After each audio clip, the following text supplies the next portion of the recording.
right, for those of you who have followed me on TikTok, you know, Doc Talk is one of my favorite features where I go on and I answer various questions of people. Oftentimes, people find that it's a little frantic and that it sounds like I have had way too much coffee. Well, today we're going to solve that. We're going to have 10 minutes with Terry with my good friend Gail Bass, and she's going to ask me all sorts of questions, some of which I will refuse to answer on the grounds that it might incriminate me. Remember, this is not medical advice. This is for education and entertainment. I have to say that because of our friends at the law firm of Dewey, Cheatham, and Howe. Anyway, here's my good friend, Gail Bass. Oh, well, thank you for doing this. The reason why we're doing this is also because I said to your producer slash wife, I said, hey, we should do 10 minutes with Terry because look, there's so much stuff on the internet. He's debunking all this stuff, but I want a longer video than a TikTok video. Okay, our time is up. All right. So let's talk about what we've been seeing, what I've been seeing. I'm a woman of menopausal age. So the AI gods know this. And so I get all these videos about getting rid of my fupa, that tummy that just refuses to go away. So first, let's start with this. Number one, what is the key, the magic key for losing weight? And number two, let's talk about those fupa videos saying, do they really work? Well, so let's sort of talk about a couple of things. Number one, I think the main thing is unfortunately the same thing as we've always said. Your metabolism is changing slightly. It'll change a lot more in about 10 or 15 years. But your tendency now is going to be hormonally to store more what we call visceral fat or fat around the belly. Now, when you were younger and you wanted to lose a few pounds, you would tend to lose subcutaneous fat. And that's the fat that, you know, you find underneath your skin, you know, your this, that, or the other thing.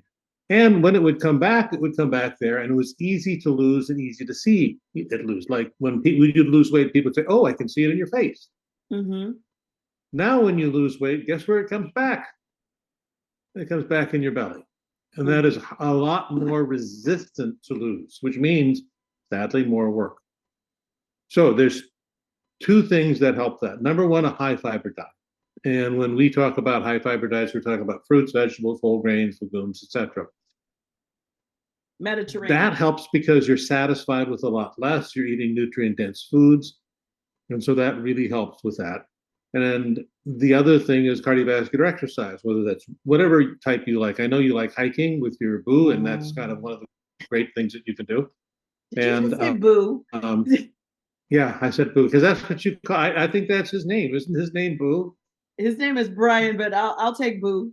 Okay, because every time I hear you say him, I thought his name was Boo. Never knew it was Brian. Met the guy. I said, hey Boo. You know, he just always, you know. So, but anyway, and that's it. Now the good news is that in a year, 2 or 3, we're going to have some amazing drugs that are out there that will help even far beyond what diet and exercise can do. So all of the stuff you've heard about with Ozempic and Mounjaro, which is all weekly injections, are all going to be widely distributed in a pill form. Mm-hmm. And there are even better drugs out there. So soon we will be able to have the ability to kind of turn off your appetite a little bit more and make you satisfied with a lot less without having to do the classic interventions that we do. So and there's a lot, yeah. But a lot of people are doing the shot. Let's talk about that. But and maybe I'm misinformed, but a lot of people who do that shot, I was told that they're going to be on that for the rest of their lives. These but I think drugs, will they eliminate the need for that? We think so. And they're going to be done via a pill instead of a shot. Mm-hmm. And there's several advantages. Like if you don't tolerate the shot and you take a shot and then you do something silly like drink too much or have a lot of saturated fat and get pancreatitis, you know, we got to wait for that to wear off, and that takes a week plus. So that's kind of not fun to do. Whereas the pill, it's, you know, 24 hours. So it's, you know, and if you don't tolerate it, it's not such a big investment. No, I think that we have to separate out people who want to lose a little bit of weight from people who are classically my patients, which are morbidly obese. Mm-hmm. Morbidly obese people who have, you know, 80 to 100 pounds, they will need to be on it for life. Just like if you have high blood pressure Or if you're like me, I have high cholesterol, I need to be on my cholesterol medicine for life. It just, if I stop it, my cholesterol goes up and the bad things can happen. So the same with that. But I think the newer drugs that are going to come out are going to enable you to sort of get down to a weight and then maintain it with a normal diet. Now, you would say, well, why doesn't that work for someone who has 80 or 100 pounds? Well, it doesn't. They're how they process things, because the drugs can do things you can't. For example, the drugs will increase insulin sensitivity. So whatever, all the cells in your body are more sensitive to insulin. It will increase insulin production, which is also a good thing. Decreases stomach emptying time, which means things will sit in your stomach longer, so you're not going to be that hungry, and changes in the brain so that you're just less hearing that food noise. So all of those apply. As people go up the weight scale, they need more and more support, right? It's different. Someone that needs to lose 5 pounds versus someone that needs to lose 30, 40, 50, and on. So we're going to see a range of therapies available, and that will make it just easier. And so, I mean, I see ads all the time like, we've got, Ozempic or this for less. And that's just not for people who need to lose 5 to 10 pounds, is it? Well, not only that, but when you have Ozempic for less, it's not Ozempic from an FDA approved facility. And there's a lot of people who are doing what are called compound pharmacy. They are importing the drug from overseas, usually India or China. The drug is labeled for research purposes only, which meant it's meant for research on animals or whatever. And they're importing it and then, maybe adding some vitamin B12 to it or something, and then giving it to you as an injection. Well, it's not the same drug as was approved by the FDA. And when I think of this, I see all these red flags that go up, right? Now, first of all, Big Pharma is terrible. They're gouging us with the price of Ozempic. They're gouging us with the price of Mounjaro. That's all bad. I accept that. But if I have a pain, let's say I just had surgery and I ran on pain pills, and I have two choices. I can call my doctor and go to CVS Pharmacy and get some more pain pills after I see the doctor, make sure nothing's wrong. Or I can go down to the street corner and have Fred hook me up with his pills, and I'm going to hope that Fred's pills are okay, but Fred's a nice guy and I trust him. Right. Same thing with compounded pharmacies and this. Okay. It's like they are illegally importing it. Now they will say all day they're not, but if it says for research purposes only, when you're getting from a compound pharmacy, you're not sitting there and saying, "Well, I'm a research person now." So that's the problem. I understand why it's there. I understand people's need to have it, but there's some big red flags, and the FDA has warned about these things. So, but again, Ozempic's and Mounjaro, we're going to get better formulations of them in full form. But so until then, there is no magic fat loss. There is no magic thing. People can do all sorts of crazy diets. As you know, I wrote with Evo, I wrote a book about the beer and sausage diet. There's a guy that did the Twinkie diet. People are doing the carnivore diet, which is absolutely crazy. But you can have a much more balanced approach to what you eat without doing that silly stuff. I remember one of the producers that Bruce had was doing a broccoli and chicken breast diet, and it was like, oh my God, that just sounds. If you eat that every day, you'll be bored. You're not going to succeed unless you're addicted to chicken and broccoli. I mean, people want variety. Yeah. And I think if there was some way where you could lose like 2 pounds overnight and you could see it, I think that would help people stick to it. But just doing that initial thing, and people don't want to give up bread. And you're saying, no, and I don't think, and again, there's nothing wrong with bread. I mean, bread is 90 calories. It's not the worst thing in the world people can have. I always think it's funny when my producer will order the lettuce wrap from Habit Burger. Habit Burger is the burger here in Ventura. It's my favorite burger is delicious, by the way. Yeah, it is. But she will order a lettuce wrap. And it's like, the bun's only 90 calories and hello, Lucky. And the burger is like, there you can see his tail over there.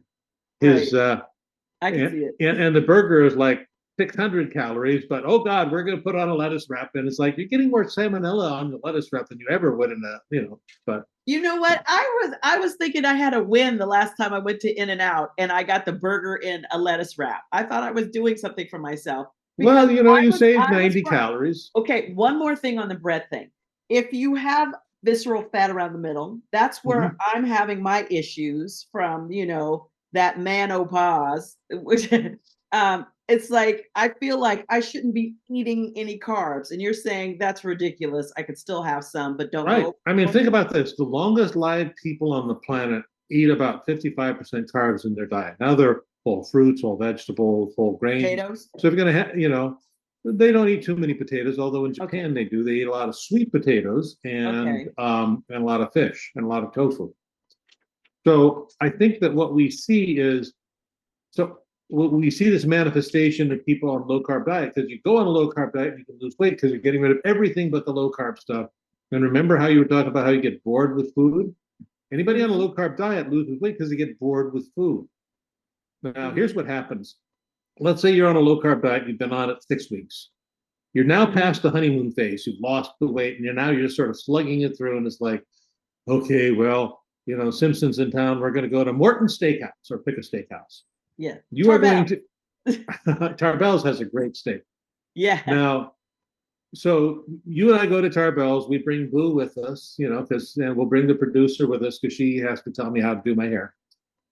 And what will happen is you'll say, you know what? Today is the day I am going off of my low carb stuff. I've lost whatever weight I need to lose. I'm bored with it.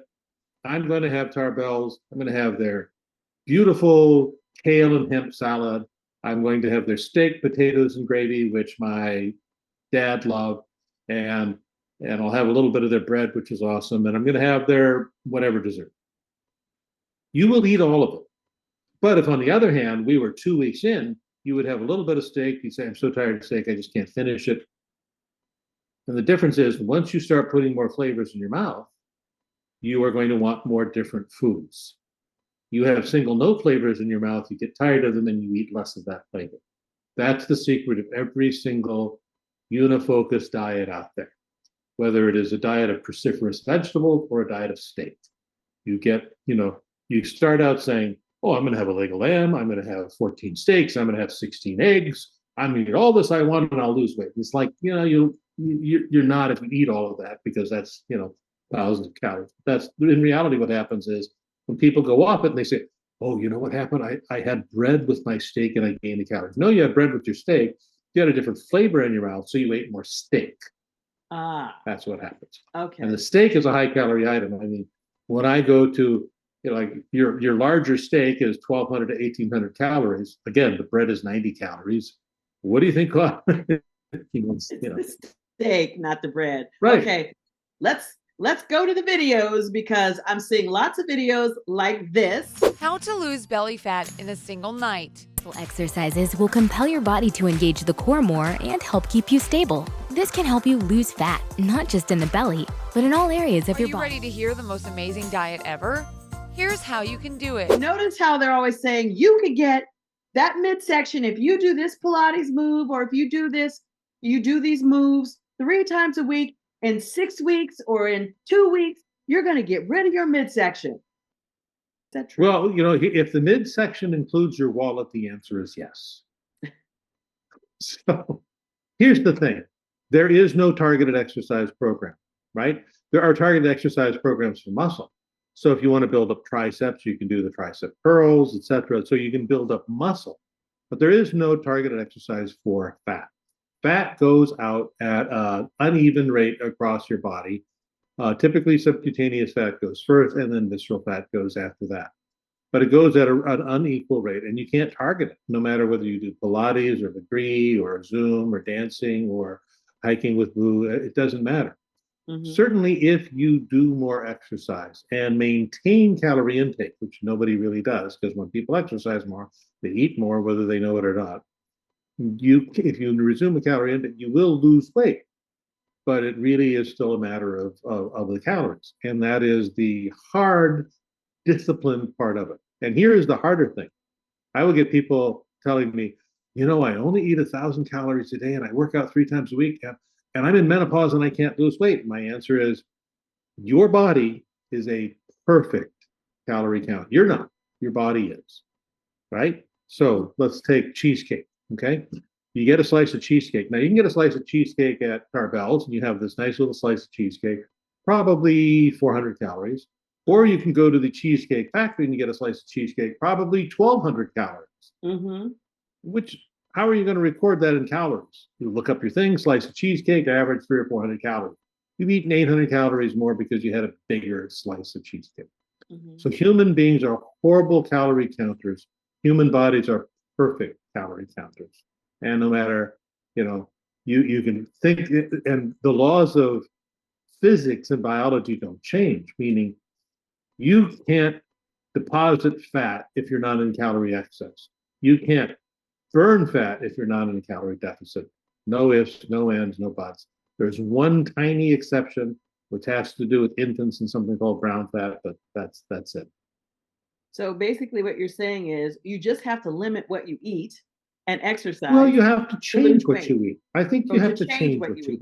Because I can have salad every day, 3 times a day. Why would you do that? Oh God, that just sounds so awful. Different salad, Mediterranean, Asian, Italian. The variety that you want to put in a diet should be for health and not for weight loss. And then you back off from there. So you want a rich variety of foods because it's more fun to eat, right? What you don't want is single note diets that once you're done, you just can't wait to get any more. So if you change your whole dietary paradigm from, let's take the typical college dietary paradigm, which is hamburger, french fries, and milkshakes, to the first early job, which is now you go out and get a fancier sandwich and french fries and a milkshake, to where you want to lose weight and you're eating salads with more calories in the salad dressing than you can believe. You want to change the paradigm so where you're having whole grains instead of refined grains, less saturated fat, so you can have the 4-ounce steak instead of the 12-ounce steak. And believe me, you won't notice the difference. Let me give you an example. All right. You love sushi. Yes. Right? And you love sashimi. Yes. So if you and I and Boo and producer were to go to the great sushi restaurant in Cabo called Nixon's, and you would have the sashimi there, get this little slice of sashimi, you eat it, it costs a ridiculous amount per plate. After about 6 slices, you'd be done, wouldn't you? You probably had 3 to 4 ounces of fish. You sit down in a steak restaurant and they give you a petite filet, which is 6 ounces, which isn't petite, but it seems small by American standards. You'd eat the whole thing and wouldn't think anything of it. Right? Right. So here you have one, which is fish, which has less fat, has less calories than the steak. But on the other hand, you're having way more steak. You see the calorie difference? So one, you're probably having 300 calories. The other, you're probably having 800 calories. So you have to change the paradigm of what and how you eat. And if you don't do that, you don't say, I'm going to add more fruits and vegetables and legumes and fish, you're going to get stuck in that I'm used to this size of this portion, etc. Now you're younger than me by, like 80 years. But when I was a kid, and I grew up in Ketchikan, Alaska, and go to McDonald's, the average size burger, the whole burger was 4 ounces. The meat was 2.5 ounces, right? Today, if you get a quarter pounder, and so the whole calories in that one, maybe 150, 200 calories. Say you get a quarter pounder, what is it, 500 calories? We have this huge portion distortions going on in the nation, and we just expect it. We just expect it. Like when you eat at the Cheesecake Factory, I think their food is delicious. Yeah, it is. It's fresh. I don't go very frequently is that they give you such big portions that I know I'm not going to eat like I should. Well, yeah, and because the thing is that our stomach, now I've operated on lots of stomachs in my time, and everybody's stomach is the same size. People say, oh, I think my stomach is bigger. They're not. They're all the same size. It's pretty rare I find a bigger stomach. But it has a lot of expansion that can be done, right? It's pretty expandable. I mean, all you have to do is look at the Coney hot dog people. They can throw in 72 hot dogs or some silliness like that. And so you can expand it. The thing is that what you need is something to tell you to stop. and the things that tell you to stop are usually a little bit of protein and a lot of fiber because those don't move out of your stomach very often. Have you ever done a shake diet? Lots of shakes, Yes. like whether it Yes. be Ensure or strawberry shakes or mango shakes. And you notice that you get really hungry on those. Do you know why? Because they go out of your stomach in like 2 minutes. Oh, really? And Okay. yeah, so liquids go out of your stomach. So the shake diets, you sort of do you remember thinking you're sort of powering through it till the next shake, you know? And so those are Well, really luckily, tough. there was one program I was on, you got 5 shakes a day. And I was like on that. I was Yeah. like, it was easy to get your 5 shakes in because you were going to get hungry. Yeah. But now I do like these protein shakes now. They're so big that they do keep me full because it's like a ton of protein. It's not like one of those little packets But where remember, protein is not devoid of calories. I think that's the other thing that what I Mhm. see commonly is people will say, "Oh, you have to eat a lot of protein." Now, I don't know what that means, because I'm only a scientist, but I don't know if that means you have to eat the porterhouse steak. I don't know if that means you have to eat tons of whey protein, but protein truly has calories. And even though, it burns a little differently, it has a lot of calories, and a lot of food sources that have protein in them also have a lot of fat in them, you know? All right, And well, that's, for next time, Terry, we're yeah. going to do the meat debate, All right. Where are we going to meet? preferably at a table. Oh,